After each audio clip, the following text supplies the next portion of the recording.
రాజకీయంగా లబ్ధి పొందాలన్న ఎత్తుగడలో భాగంగానే కాంగ్రెస్ బీఆర్ఎస్ కలిసి కవిత లెటర్ ఎపిసోడ్ను తెరపైకి తెచ్చాయని ఆరోపించారు.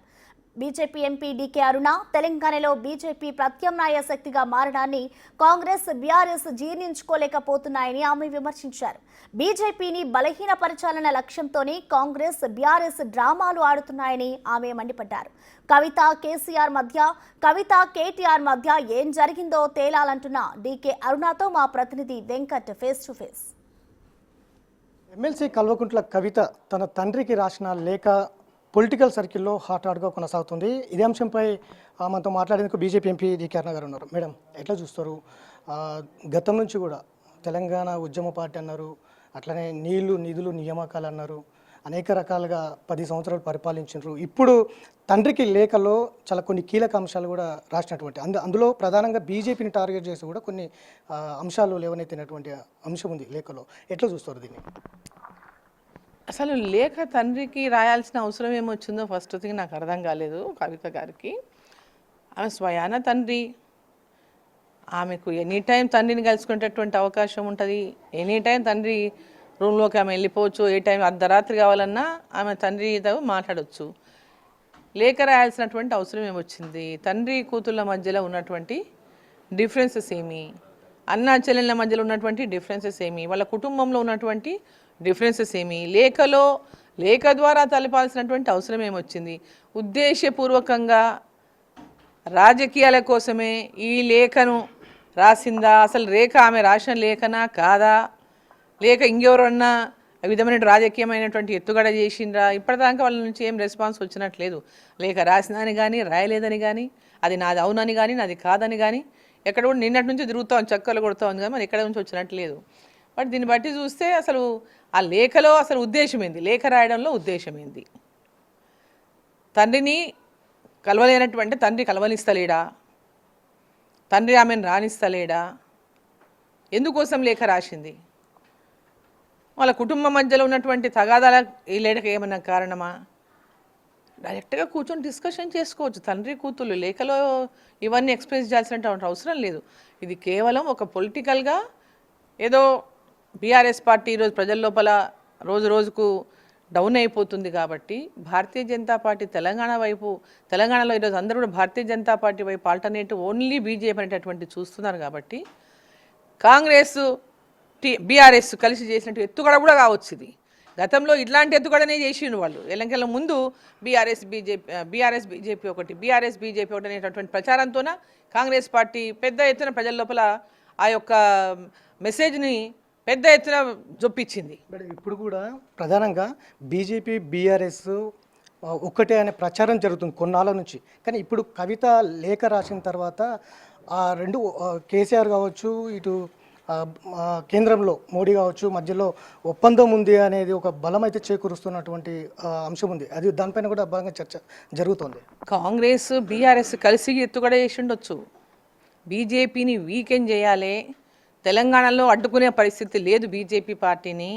తెలంగాణలో బీజేపీ పార్టీ చాలా వేగంగా ప్రజల్లోకి వెళ్ళిపోతుంది కాబట్టి ఎట్లనైనా బీజేపీని నిలువరించాలి అంటే, ఆపాలనంటే ఏదో రకమైనటువంటి డ్రామా చేయాలి. ఈ డ్రామాలో కాంగ్రెస్ పార్టీ వీళ్ళంతా కలిసి కూడా ఇటువంటి లేఖ ఇట్లాంటి డ్రామాలకు ఇది కొత్త ఏం కాదు. భారతీయ జనతా పార్టీని ఎప్పటికప్పుడు అడ్డుకోవడానికి కాంగ్రెస్ పార్టీ చేసినటువంటి ప్రయత్నాలు, బీఆర్ఎస్ పార్టీ చేసిన ప్రయత్నాలు ఇవేం కొత్త కాదు. ఈ లేఖ ద్వారా కూడా ఒక డ్రామా ఆడిండొచ్చు వాళ్ళు. భారతీయ జనతా పార్టీ మళ్ళీ బీఆర్ఎస్ కలుస్తుందేమో అనుమానం ఒక కూతురు వ్యక్తం చేయడం అంటే ఒక అనుమానం, అంటే అంత అవసరం ఏమొచ్చింది ఇప్పుడు ఇక్కడ? అంటే వాళ్ళ లోపల ఆ అవసరం ఏమొచ్చింది అంటే రాజకీయం ఎత్తుగడని ఇదంతా కూడా పొలిటికల్గా బీఆర్ఎస్ కాంగ్రెస్ లోపల ఉండి కొంచెం ఎత్తుగడలే ఈ యొక్క లేఖ అని అనుకుంటున్నా. లేఖ రిలీజ్ ఎట్లయింది బయటికి? తండ్రికి లేఖ రాసిన ఆమె తండ్రికి రాసింది, తండ్రి దగ్గరికి లేఖ పోవాలి, మధ్యలోకి బయటికి ఎట్లా వచ్చింది? అది తండ్రి కూతుళ్ళ మధ్యలో అంటే తండ్రికి ఆ లేఖ కూడా తండ్రికి పోక బయట తీసుకొచ్చిండ్రా, లేక ఉద్దేశపూర్వకంగానే ఎవరో రాసి రిలీజ్ చేసిండ్రా, దీని వెనుక ఎవరెవరు ఉన్నారు అనేది కూడా బయటికి తెలవాల్సినటువంటి అవసరం ఉంది. కవితమ్మనే మాట్లాడితే తెలుస్తుంది దీని లేఖ ఉద్దేశం ఏమి, ఆమె సారాంశం ఏమి, దేనికోసం తండ్రికి కలవకుండా లేఖ రాయాల్సిన అవసరమేం వచ్చింది. సో ఇవన్నీ వాళ్ళ కుటుంబంలో ఉన్నటువంటి కలహాల మధ్యలో రాజకీయంగా ఏదో ఒక లైవ్లో ఉండాలని ఈరోజు లేదా బీజేపీతో అలా మేము అవుతుంది అంటే మళ్ళీ వాళ్ళకు ప్రభావం పెంచుకోవడానికి బీజేపీతోనే కలుస్తారంట, ఏమో రెండు కలిసిపోతాయంట, అంటే వాళ్ళ పార్టీలో ఉన్నటువంటి వాళ్ళు ఎక్కడ వేరే బీజేపీ వైపు చూడకుండా ఉండడానికి ఇవన్నీ అనేక ఎత్తుగడలు కావచ్చు ఇవి.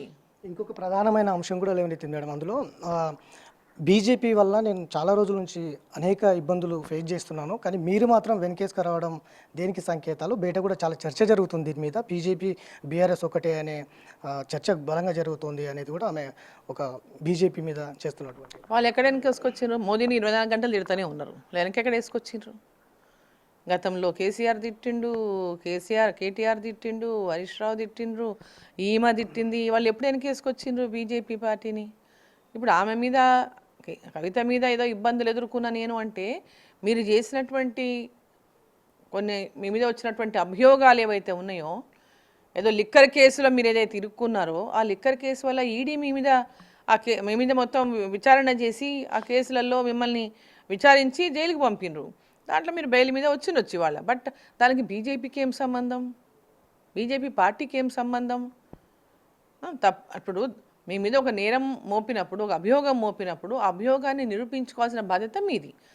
దాని విచారణ కోసం ఏజెన్సీలు ఉన్నాయి, విచారణ చేసినటువంటి ఈడీ కానీ ఇంకా సిబిఐ కానీ ఇవన్నీ కూడా వాళ్ళ విచారణలో మీరు ఏమున్నా అంటే మీకు ఎలాంటి సంబంధం లేదని మీరు క్లియర్గా క్లీన్ చిట్ తీసుకొని బయటికి రావచ్చు. దాంట్లో బీజేపీకి ఏం సంబంధం చెప్పండి? ఇది కేవలం ఒక రాజకీయమైనటువంటి ఒక లబ్ధి పొందడానికో లేదా ఇంకొకరికి లబ్ధి చేయడానికో చేస్తున్నటువంటి కుట్రలో భాగమే ఈ లేఖ. మొన్న పార్లమెంట్ ఎన్నికలు కావచ్చు, ఎమ్మెల్సీ ఎన్నికలు కావచ్చు, జరిగిన ప్రచారం అయితే లోపాయికారి ఒప్పందం వల్లనే బీజేపీ లబ్ధి పొందింది, ఎమ్మెల్సీ ఎన్నికలు కావచ్చు, గత పార్లమెంట్ ఎన్నికలు కావచ్చు, ప్రచారం మాత్రమే జరిగింది. కానీ ఇప్పుడు ఈ లేఖలో చాలా స్పష్టంగా ఉంది, ఈ లోపాయికారి ఒప్పందం వల్లనే బీజేపీ బలపడింది, మీరు దాని మీద ఫోకస్ చేయలేకపోతున్నారు అనేది కూడా తన తండ్రికి చెప్పినటువంటి నేపథ్యం. దీన్ని ఎట్లా చూస్తారు మేడం? లోపాయికారి ఒప్పందం కాంగ్రెస్కి బీఆర్ఎస్కి మధ్యలో ఉండడం వల్లనే తెలంగాణలో కాంగ్రెస్ పార్టీ అధికారంలోకి వచ్చింది. బీజేపీని ఎట్టి పరిస్థితుల్లో అధికారంలోకి రానియొద్దు, అడ్డుకోవాలంటటువంటి వాళ్ళు పడిన కుట్రలో భాగమే ఆనాడు బీజేపీ బీఆర్ఎస్ ఒకటైనటువంటి ఒక పెద్ద ఎత్తున వాళ్ళు చేసినటువంటి దుష్ప్రచారం. ఆ యొక్క దీంతోనే వాళ్ళిద్దరు పడినటువంటి కుట్రలో భాగంగానే ఇంటర్నల్గా వాళ్ళిద్దరు ఒకటే కావడం వల్లనే తెలంగాణలో కాంగ్రెస్ పార్టీ అధికారంలోకి వచ్చింది. పార్లమెంట్ ఎన్నికలకంతా అంత బయటపడిపోయింది, ఇక్కడ బీజేపీ బీఆర్ఎస్ ఒకటి కాదు అనేది ప్రజలకు అర్థమైపోయింది చాలా స్పష్టంగా. పార్లమెంట్ ఎన్నికల్లో 8 స్థానాలను 8 పార్లమెంటు సభ్యులను తెలంగాణలో గెలిపించింది తెలంగాణ ప్రజలు. మరి ఈరోజు తర్వాత వచ్చిన ఎమ్మెల్సీ ఎన్నికల్లో వీళ్ళు పోటీ చేయలేదు, మనం జరిగిన జిహెచ్ఎంసీ ఎన్నికల్లో కూడా పోటీ చేయలేదు, ఎమ్మెల్సీ హైదరాబాద్ ఎమ్మెల్సీ విషయంలో కూడా వాళ్ళు పోటీ చేయలేదు. అంటే పోటీ చేయనటువంటి దుస్థితిలో ఉన్నారని అంటే అది వాళ్ళు కాంగ్రెస్ పార్టీ రూలింగ్ పార్టీకి సపోర్టింగ్గా చేయలేదని మేము ఎందుకు అనుకోకూడదు? వాళ్ళతో మాకున్నటువంటి లింకులేమి? ఇవన్నీ కూడా దుష్ప్రచారం. కేవలం కాంగ్రెస్ పార్టీకి ఇప్పుడు ఏంటంటే ఏదైనా భారతీయ జనతా పార్టీని అడ్డుకోవాలి తెలంగాణలో, ఎందుకంటే వాళ్ళ మీద పెద్ద ఎత్తున వ్యతిరేకత ఈరోజు ప్రజల లోపల ఎదుర్కొంటుంది కాంగ్రెస్ పార్టీ. దీన్ని ఏ విధంగా ఇది చేసుకోవాలి, మళ్ళీ ఏ రకమైనటువంటి డ్రామా ఆడాలని, ఇది ఒక కొత్త డ్రామాకు వీళ్ళు వెనక ఉండి తెరలేపిండొచ్చు, దాంట్లో కూడా అనుమానం పడకుండా ఉండాల్సిన విషయమేం లేదు దీంట్లో. ఇదంతా కూడా ఒక కుట్రలో భాగమని మేము అనుకోవచ్చు కదా. సో ఇది మొత్తం మీద బీజేపీని ఎదుర్కొనేందుకే బీఆర్ఎస్ కాంగ్రెస్ పార్టీలు చేస్తున్నటువంటి నాటకంలోనే ఈ లేఖ, ఒక బీజేపీని ఎదుర్కొనేందుకే ఈ లేఖ ఒకటి బయట కావాలనే దీన్ని ప్రచారం చేస్తున్నారు అనేది అయితే ఎదుర్కోలేకనే, బీజేపీని ఎదుర్కోలేకనే ఈ లేఖను బయటికి తీసుకొచ్చి ఇట్లాంటి ప్రచారాలు చేస్తున్నారు అనేది. ఎందుకంటే తండ్రికి ఇటు కూతురికి మధ్య ఒక రిలేషన్ లేకుండా, అంటే నేరుగా కలవలేకుండా ఉన్నటువంటి పరిస్థితులు బీఆర్ఎస్లో ఉన్నాయా? ఎందుకు నేరుగా కలిసి చెప్పలేకపోతుంది? ఎందుకు లేఖ ద్వారానే కేసీఆర్కు పంపించాల్సిన అవసరం బీఆర్ఎస్లో ఏమొచ్చింది? ఎవరు రాశారు లేఖ? ఎట్లా బయటికి వచ్చింది అనేది అనేక ప్రశ్నలు ఇవాళ డీకేఆర్